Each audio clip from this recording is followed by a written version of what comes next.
Two boys entered the Tower of London. They were seen. They were recorded. They were expected to return. They never did. No death warrant survives. No witness describes the act. No contemporary record tells us how or when they disappeared. Yet history decided that someone must be responsible. And one name absorbed the silence: Richard III. But silence is not evidence. It is a space. And spaces invite stories. This episode does not begin with a murderer. It begins with a gap in the record that history was too uncomfortable to leave unanswered. The story begins with what we can confirm. In the summer of 1483, Edward V and his younger brother Richard were brought to the Tower of London. At first, their presence was not unusual. The Tower was a royal residence, as well as a prison. Kings had lived there before. The boys were seen. They were recorded. They were spoken of by contemporaries. Visitors noted them playing within the walls, being looked after, appearing, at least publicly, safe. These sightings matter. They anchor the story in evidence. They tell us that the princes did not vanish immediately. They were not hidden at once. They did not disappear in secret. For weeks, their presence was visible. Then the records begin to thin. References become indirect. Sightings less certain. Mentions qualified by rumor rather than observation. By late summer, the language changes. Where there had been statements, there are suggestions. Where there had been witnesses, there are assumptions. No document records. A final moment. No source describes a last day or a last sight. The princes simply fade from the record. This is the critical point. History does not show us a disappearance. It shows us a narrowing of attention. The boys did not vanish in a single dramatic act. They vanished through silence. And silence, in a contested political moment, is never neutral. It creates pressure. Pressure to explain. Pressure to assign blame. Pressure to finish the story. But before we do that, we must stay here, at the last point, where the evidence holds. Because everything that follows is built on what happens after the record goes quiet. Silence is not neutral. In history, it is active. It shapes conclusions without appearing to. The disappearance of the princes left no document to interpret, so interpretation rushed in to fill the space. At first, the silence was temporary. Records simply stopped mentioning them, as records often do, when something is no longer visible.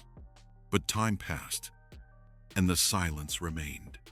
No announcement, no explanation, no official closure.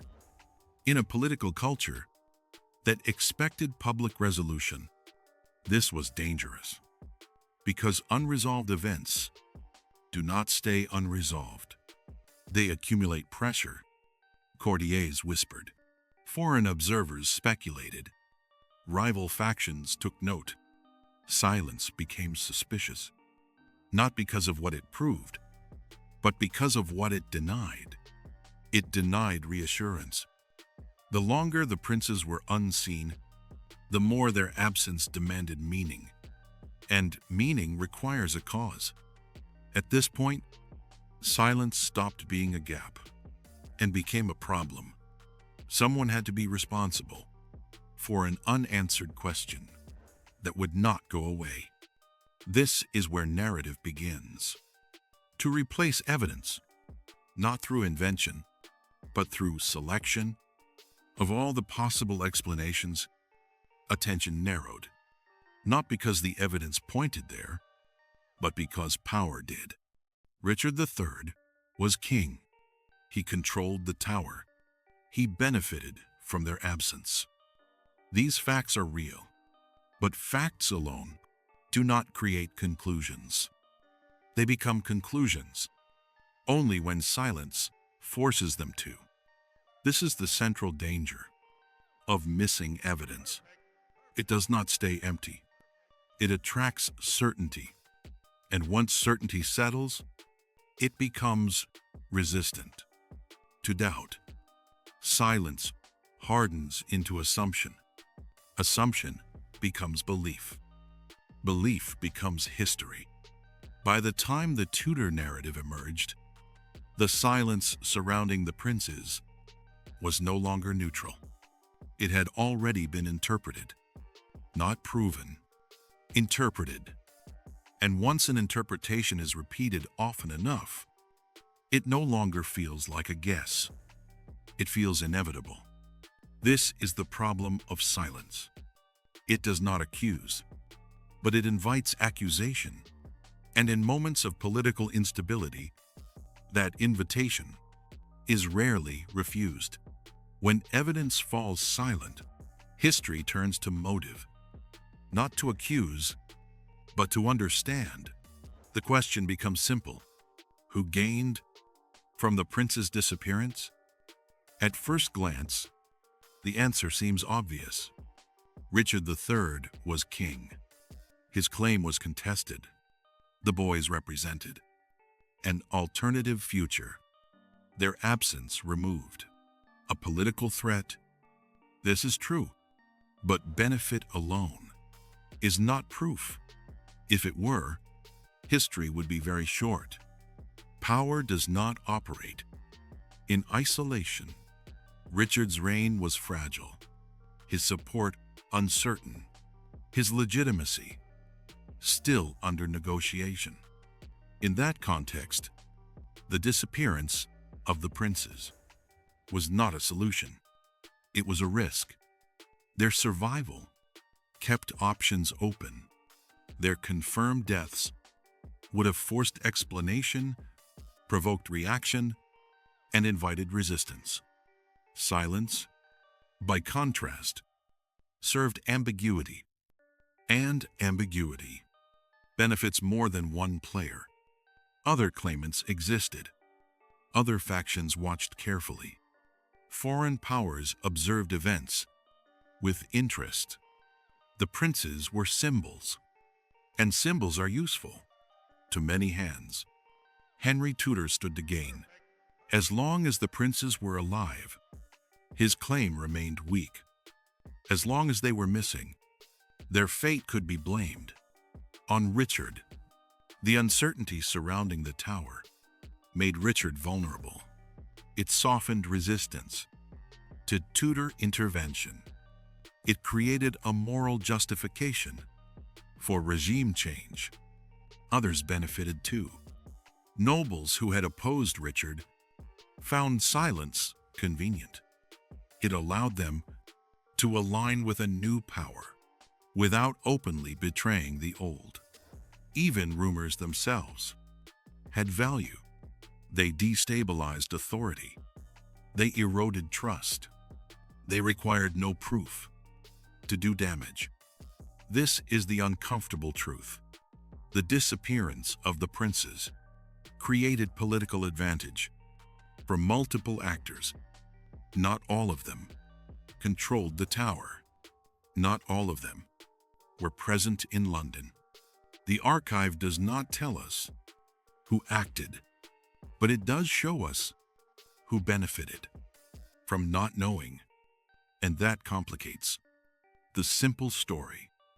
Because if many stood to gain, then certainty becomes harder to justify.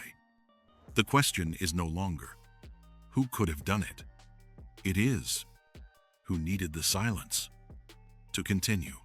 Once we accept that silence is not proof, and benefit is not guilt, other possibilities must be considered, not to accuse new figures, but to acknowledge that history was not frozen. Inside the tower, the princes were valuable. Alive, they were bargaining pieces. Dead, they were liabilities. That makes secrecy as important as violence. One possibility is that the princes were removed quietly from public view, not to kill them, but to control the uncertainty surrounding them. In a fractured political landscape, disappearance could be safer than death. Another possibility is delayed action. That responsibility shifted over time. The tower was not sealed from the world. Control changed hands. Access was shared. What began as custody could have ended as something else. There is also the possibility of indirect responsibility, orders misunderstood, assumptions acted upon, silence taken as permission. In systems built on hierarchy, actions do not always require explicit commands. And then there is the most uncomfortable possibility that no single moment can be identified at all. That the prince's fate was the result of instability, fear, and competing interests, rather than a single decision. History prefers clean answers. A crime, a culprit, a conclusion, but the past rarely cooperates. The evidence does not force us toward one explanation. It forces us to accept complexity, which is why every alternative possibility has been gradually erased from popular memory because they weaken the story, and stories prefer certainty over truth. The disappearance of the princes became a single accusation, not because it was proven, but because it was simpler. What remains is not an answer. It is a warning. When evidence is thin and silence is loud, the most dangerous thing we can do is pretend the past was clear. The disappearance of the princes does not give us a culprit. It gives us a pattern. Silence, benefit, assumption. No document records their deaths. No witness describes the act. No certainty survives. What survives is a vacuum, and vacuums do not remain empty. They are filled by those who speak loudest, longest, and last. By the time the Tudors ruled, the question was no longer what happened. It was how the story would be told. Richard III did not need to be proven guilty. He needed to be remembered that way. And once the narrative hardened, evidence became secondary. The mystery of the princes did not end with their disappearance. It began there, because from this moment on, history stops asking who did it and starts asking who controlled the memory.